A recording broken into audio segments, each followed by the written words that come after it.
Welcome back. And even as we have seen the soft commodity prices soften a bit, its attention to all towards monsoon, the sowing numbers, the seed numbers, because that is what the Indian markets also watch out for in the end, especially when it is the monsoon season. Ram Kondania is Director General of FSII, which is the Federation of Seeds of Institute of India.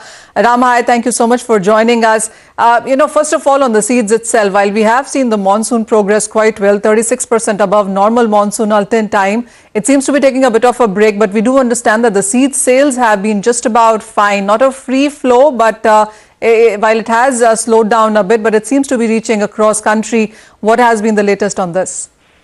Yeah, so Manisha, the seed sale have been quite good. I should say that more than 50-55% of the seed has been sold to the farmers, so the planting is going on.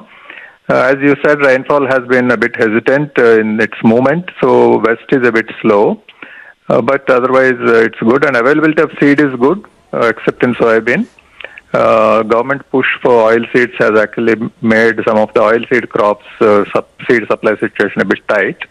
But otherwise the corn is okay. Supply wise all crops are okay.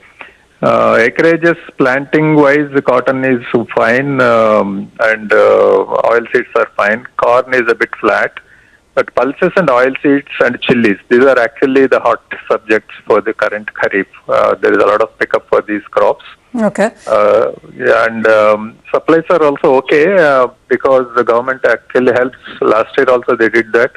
This year also they have helped by giving special passes for seed manufacturing and movement as an essential commodity, so that also helped actually. So to sum it up, I think the monsoon progress is right now fine.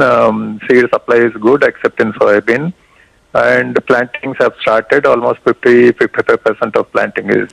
So when you, Mr. Kondania, when you say 50 to 55% of planting or the seed sales has been done as compared to previous few years, how does that number stand? It is almost similar to last year. Okay. So there is not much. See, what happens is that farmer will buy in time. So, but while planting, there could be a 1 week delay here and there. Okay. But I think farmer purchases have happened almost, 55%. Mr. Kondania, you talked about soybean, and there are various reports on that out on how Madhya Pradesh and Maharashtra really seem to be looking at a shortage when it comes to soybean seeds. I mean, there's a lot of uproar, especially when you look at Madhya Pradesh. The reports do suggest that the government, the MP government, that is, procured 1.3 million tons, which is higher than what they did last year, which was 1 million ton. Even after that, why is there a shortage? So soybean overall demand is almost 10 million tons. 10 million tons. Okay. 10 million quintals, what is called 10 million quintals. Okay. So which is around 10 lakh tons. But this is actually, like I said before, there is an increased demand because government has pushed for more oilseed production even in soybean. So there is, our estimate is that almost 15% shortage is there in the availability of seed right now.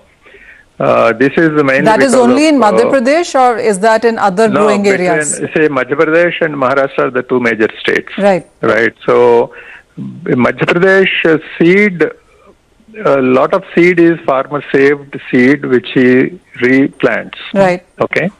While in Maharashtra, there is a bigger commercial market where the seed is bought by the farmers from the dealers and from companies. So in MP, like you said, what you said is correct, that government has bought this much and they supplied. Private industry also has supplied almost equal amount. And a lot of seed is saved by the farmers. But they could be feeling shortage mainly because there is an increased demand. That could be one main reason. But otherwise also, I should say a few things that last year Madhya Pradesh had, that this year's supply means the seed should have been produced last Kharif. Right. Right. So last Kharif rains in Madhya Pradesh were delayed and the quality of seed got impacted. So there is a supply issue related to quality there. And secondly, you would recall that last year Kharif soybean, there were a lot of quality complaints.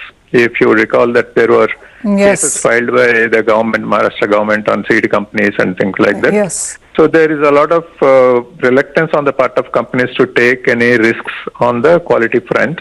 So they are ultra cautious. So they have discarded also more seed in the quality control measures that they have taken up this Mr. year. Kaundinya, how has that impacted the prices? Because there are reports of black marketing of many of these seeds also. Yeah, that is natural that the trade and others will make. Even there are a lot of informal operators who operate in the villages, especially in OP seeds. You understand that soybean is an open pollinated variety seed. It's not a hybrid. So in open pollinated variety seeds, there are many informal operators who operate in the market, who operate in the villages. Okay. They buy from farmers at one place, they bulk it, they sell it in gunny bags with no branding, with no quality control. There is no quality certification and things like that. So they are charging. I think the prices have gone up. There is no doubt that about 30-35% higher prices farmers are paying, primarily because of the shortage situation, and also commodity prices have gone up. I mean, we should understand that commodity prices have gone up by almost 45% compared to last year. So have been commodity prices. So farmers are okay paying these prices, would you say? Yeah, because say at the end of the day, the seed price is not a very big price, not a very big cost for the farmer. It is less than 10% of his overall cost, and in many cases it's less than 5% of his overall cost of cultivation. So he is not bothered by this 20 rupees increase in seed price, but availability is his main concern, and so that he is not to stand in queues and then doesn't get what he wants, and that is what he is more worried about. And would you say, I think, yeah, Mr. Kaundinya, would you say that concern is only with soybean? The other crop seeds seem to be flowing in fine? Yeah. There is no problem with any other crop. I think, like I said, in oil seeds, the supply is a bit tight. In groundnut or you take sunflower and things like that. Everywhere oil seed demand has gone up. But others, because no other crop is grown in this kind of acreage. Mr. Kaundinya, as FSII, how are you checking this issue? Yeah. As a Federation of Seeds Association, how are you checking this issue of soybean seeds? No, we make sure that at least we can only talk about our members, right? So our members who are involved in soybean, they maintain high qualities and they maintain. That's what I said, that they maintain the quality. They have been able to supply, but they are not getting seed as per their requirement. A lot of seed which they have contracted to produce has gone into the informal channels for sale in the villages. So there is definitely a tight situation for many of our members who are involved in this. All right. But quality-wise, yes, we are making sure that there is no compromise on the quality. Point taken, Mr. Kaundinya. Thank you so much for joining us and clearing a lot of air about those seed concerns and shortage issues that the markets are facing, especially when it comes to edible oil. But with that, that's all the time that we have on Closing Bell. Thank you so much for watching. Stay tuned on CNBC TV 18.